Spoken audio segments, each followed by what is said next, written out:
Hey, what's up, everybody? It's Wilkie, back to you guys with another episode of Talking Shots. Of course, let's mention the elephant in the room. I shaved and got a haircut. Now, you guys know I'm a die-hard horror movie fan, but the genre still is in that same stagnant spot it was in before. The only real good movies now are possession movies or, some type of shitty sequel or remake. That is, until I saw Terrifier, a movie that feels straight ripped out from the 70s and 80s slasher flicks. I'm Wilkie Castro, and this is Talking Shots. So chief, it's the return of the blade and slight shade, getting paid until my silhouette fades. A mercenary, spit celebrity versus scary sage, doing girlies dirty, spitting with obituaries. So let's start with the general synopsis of Terrifier. We're introduced to our two lead characters, Tweedledee, the black-haired one, and Tweedledum, the blonde-haired one, who are these two chicks who happen to go party hopping on Halloween, end up getting super drunk, decide to go back to their car, and realize that they are way too drunk to drive. And let me make this a point. This is the one smart decision that they make within the film, and decide not to drive, and instead go to a pizzeria. As they're walking to their vehicle, they realize they're just way too schmizzed. I'm a little schmiz. Who are too schmizzed and decide not to drive drunk and instead get food from their favorite pizzeria. But before they make it over there, they turn around and see something a little bit horror movie-esque in an alleyway. Now we're introduced to the main villain of the movie, Art the Clown, this creepy-ass motherfucker who is walking down this random alleyway in the middle of the night with just a big old black garbage bag filled with tools. I think that I'm Tom Cruise. So Art the Clown stares at them creepily. They kind of ignore it at first. Tweedledum, the blonde one again, actually ends up trying to mess with him, as in hey, I love your costume, which you already know is mistake number one. Whatever, they make their way to the pizzeria, my favorite, Rigatoni's, where they actually decide to sit down and, have a slice. So as they sit down, you'll never guess who shows up at the pizzeria. Our boy, Art, the motherfucking clown, who walks in, sits across from them, and then stares at his crush of the moment, Tweedledee. So while they're waiting for the food and Art is just admiring his crush, the blonde one, as she's professionally known within the acting circles, decides to fuck with him by sitting down on his lap and taking selfies. Fuck up number 2. Now we all know what's gonna happen to the blonde one, but watch the movie so you can get the satisfaction of watching it happen. So after enjoying her time taking selfies, the blonde one goes back to sit down. Art the Clown, being the gentleman that he is, decides to buy the dark-haired one a little gift, a little toy ring, gives it to her, and goes to the bathroom. The owner, the big rigatoni, looks over and he's like, there's something suspicious about that motherfucker. And he is right. He is probably the smartest character in this movie, by the way, as you could tell from how stupid everyone else's decisions are up to here. So Rigatoni goes to the back where the bathroom is and finds Art and starts screaming at his dumbass and kicks him out of the restaurant, which leaves you to wonder, what was Art the Clown doing back there? He smeared all his piss and shit over the walls and wrote his name on the wall, which is actually how you find it out. He writes Art the Clown in shit. He's an artist, he's a Renaissance man. So Tweedledee and Tweedledum finish out their fucking stupid pizza and they leave Big Rigatoni's and they go back to their car. And you'll never guess what happened to their car. The tires got slashed. 'Cause of course, that's what's gonna happen. So the last mistake that they make before the plot really builds up into the movie is the black-haired one decides she really needs to pee after seeing all this freaky shit and decides to go into an abandoned building that's about to get fumigated. Because when nature calls, you just gotta go. And that's the last mistake that we get into that I'll cover for now. But just so you get the gist of how fucking stupid these characters are. And that's like the first 10 minutes of Terrifier. So as you can see, the film is as cliche as a horror movie could get. The foreshadowing is completely set up and very evident, even in my half-assed synopsis. But that's what Terrifier brings. That's what I love about it so much. It has this old campy feeling of 1980s, like the golden age of horror movies feel, and you could clearly see where it pays homage to movies like Friday the 13th and Halloween, no pun intended.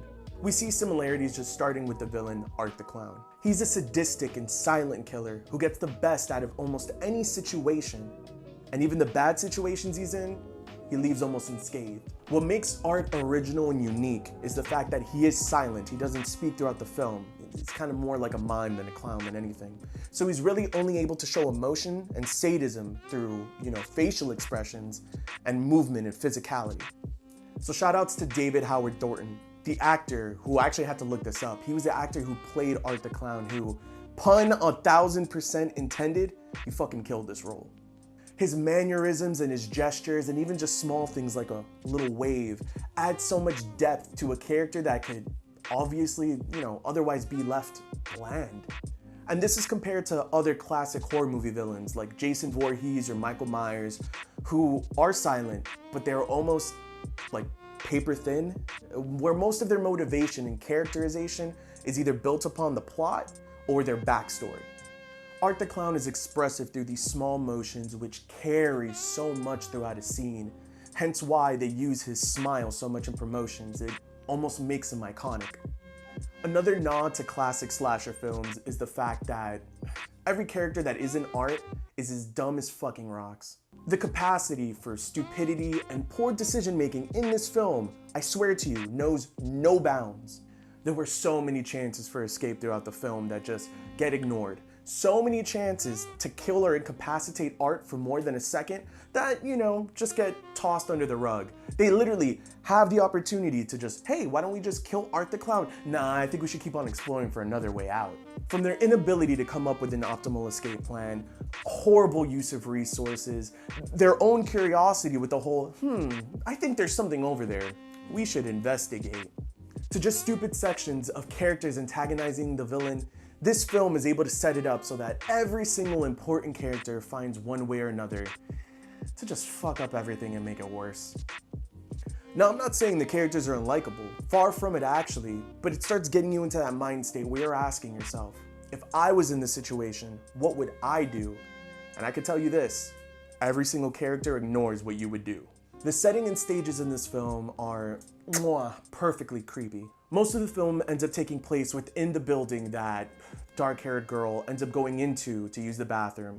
So we're shown all these different levels, from the garage, the outside parking lot, the basement sort of area, the upstairs offices, and all of it gives it this really gothic northern feel that just adds to the creepiness of the experience. Nearly every single different area within the film is ominous and always leaves your eyes searching and guiding for what could be popping out from where. But what I really do like about this film that they do a little bit different, they don't stay in any one area for too long, so you're able to appreciate the ambiance, the feeling, the creepiness, without, letting it get stale or stagnant. Now, the special effects in this movie are freaking incredible. They're so old school and retro. This is where it really ties in everything together to give you that this could be an 80s movie feel. There's blood, there's gore, there's nudity, there's everything that you would need for you to feel like, damn, this, no, I'm reiterating, and yeah, no, okay, now I know what to do. And the level of gruesomeness within the film just brings it to an over-the-top level. So where some movies just overdo it, this one does it just enough so that it doesn't fall into the missteps of other B-style movies. Now, is Terrifier the best horror movie I've ever seen? No. Is Terrifier psychological? Is it deep? Does it have any below-the-surface meanings? Hell no. But is Terrifier a fun-ass movie to watch? And that's where I could tell you, fuck yes. It has elements that remind you of classic films without it ever seeming like a ripoff. It just takes the best things that have worked in past movies, uses it themselves, but tweaks it just enough so that it's fresh while also feeling not too foreign for you. The villain's antics alone will keep you entertained. Just seeing the amount of hell that Art the Clown could put his victims through really helps the time just fly by throughout this film. It's campy, it's gory, there are definitely scenes that are gonna stick with you even after you watch the film. Specifically one where he kind of like guts a character and puts on their breasts and their hair after scalping them, gets completely naked and pulls some Silence of the Lambs type shit. Yeah, that shit's fucked up. So what do you guys think? Did you actually see Terrifier and think I'm wrong? Because if you look up online, it has very average ratings.